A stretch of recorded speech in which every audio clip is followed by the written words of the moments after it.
Okay, I've seen Return to Silent Hill, where it was first released back in January.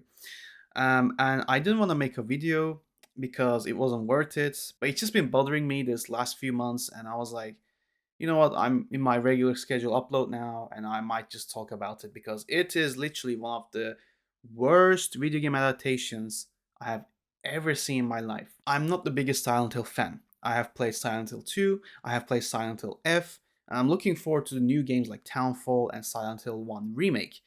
But the previous games, like the older ones, I've never played. I always knew what's about, but I was more of a Resident Evil guy. I know it's a bit of a weird comparison to make, but Silent Hill and Resident Evil always get compared because they're survival horror. And just to clarify, I have not seen Silent Hill, like the first two films. Anyway, I was really excited about Return Silent Hill because it was adapting Silent Hill 2, which, like I said, I played the remake and I absolutely adored that game. I thought it was excellent. And what I've been seeing from Return to Silent Hill, like the promotional materials of trailers and clips and behind the scenes pictures and videos, I thought, okay, this has the potential. I know it looks like a B film, but I don't know, it can work in its charm in a weird kind of way. And the first film's director, Christoph Gans, was making this film. I knew he did of a pretty good job in the first film, even though I haven't seen it, but I know the reputation it has. So going into it, I was like, okay, I'm gonna give it the benefit of the doubt because like the trailers didn't blow me away. Okay, sorry, I just closed the blinds. It was getting too sunny. Anyway, so I was getting excited. I was like, okay, I'm gonna watch it. I'm gonna make up my own mind. And dude, I absolutely hated what they did by the end. Okay, if you're wondering what this film is about, it's about James Sunderland, who is a very depressed person. He gets a letter from his supposed dead girlfriend that says, "Come to our special place in Silent Hill." And he's like, okay, I'll go and look for her. She's supposed to be dead, but she's not. So he thinks she was missing. So he goes to Silent Hill to find her. And the whole film is basically him going through the greatest hits of the second game, not done that good, scene after scene. And it's just there's no cohesion, there's nothing that wraps everything together. And even though they try to do something at the end that try to wrap the whole story, it just doesn't work. So that's the whole story. And like he just meets two to three people along the way. And it's just like go from A to B, try to find my girlfriend with some flashbacks giving context. Okay, I didn't like this film because of what they did at the end, but I'll talk about it later. What I did like is the main actor, Jeremy Irvine. I thought he was pretty okay. He definitely was a different kind of James Sunderland from what I expected, but I thought he did portray that version of James pretty well. And the music was obviously great because it's the composer of the original game, so it was very good. The production design, even though I said it looks like a B film, it does sometimes, but I gotta say, the production design, the sets, and the costumes, they lean heavily into CGI, but I thought it worked. I really, really liked how the other world parts of the Silent Hill looked. I really liked how Pyramid Head looked, the nurses. I just liked the overall design of how the film looked. And I gotta give big props to Hannah Emily Anderson, who is the actress who portrays three roles in the film.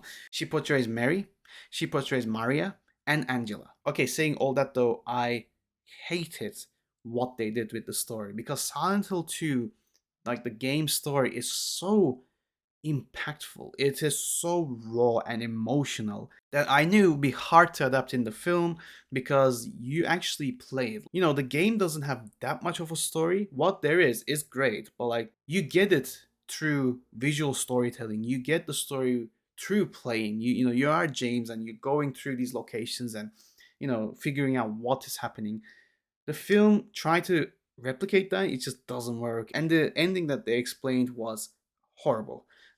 So, spoiler alert, we learned that in the game and in the film, James kills his wife or girlfriend. So, in the game, is his wife, in the film, is his girlfriend. Yes, the events leading up to it is quite similar, but what I hated is in the game, James decides to kill his wife because he's sick of looking after her. He's sick of her illness. By the way, she's ill, she's terminally ill, like she's bedridden for so long, that illness breaking their relationship, ruining his life. That's what he thinks. If it's right or wrong, it's up to you, but that's what James thinks. So he's sick of all of this, and selfishly he thinks, okay, I'm gonna kill her basically, and he just wants to get his life back, as he says in the game.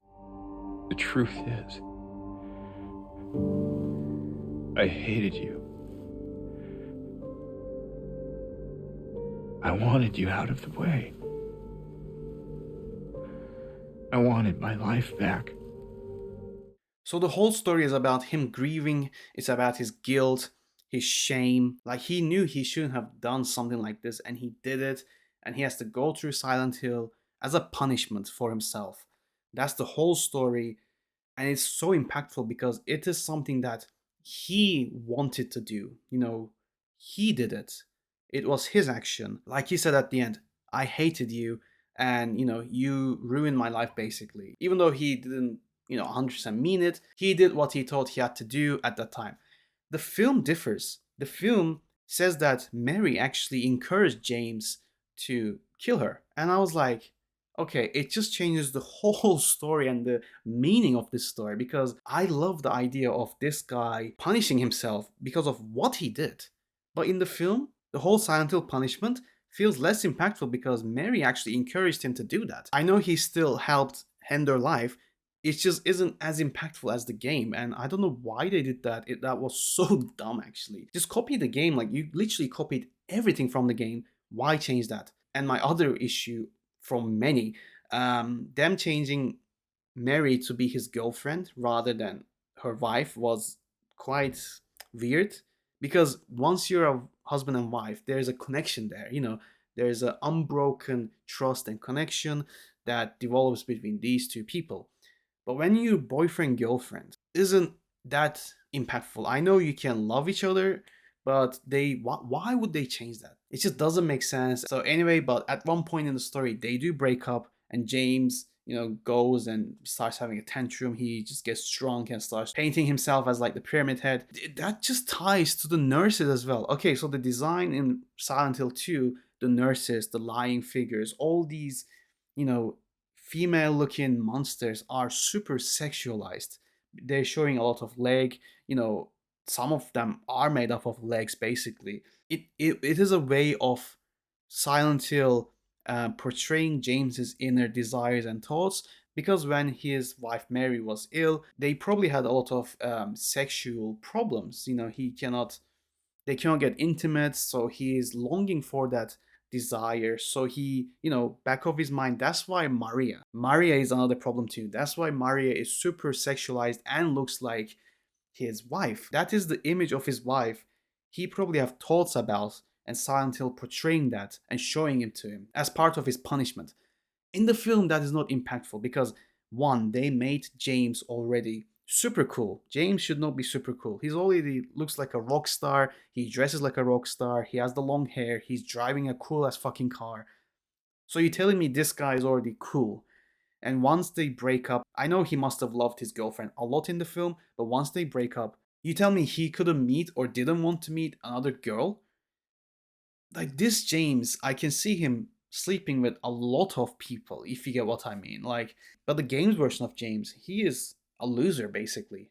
So the whole character of Maria, the whole design of the nurses and the lying figures in the film does not make absolute sense, because I don't think this version of James, is deprived of the sexual longing he wants from his girlfriend, because they don't even mention it once. So I'm like, and they do break up, so I'm sure he must have got laid somewhere. You know what I mean? Like he's too cool not to be. That's what I got from the film. So the whole character of Maria just does not make sense at all in the film. I don't know why they changed that. It just makes the whole film less impactful. I don't know, man. I know I've been ranting a lot about it, but it bugged me a lot. I hope my point comes across, because it is quite difficult to just explain all those themes and meanings behind all of them and how they connect to each other. It is a bit difficult to explain just on the go on the camera, but I wanted this to be raw and just like talk about it, because it's been bothering me for months. Ending on a high note though, I did like some of the flashbacks. I think including those flashbacks did flesh out their storyline, and it just made me feel like, oh, okay, these two characters can get married down the line, and then they end up ruining it, and then they tying Mary into like a cult, Silent Hill cult thing, which I was like, what? Anyway, what do you think about this film? Please let me know down below. Did you like it?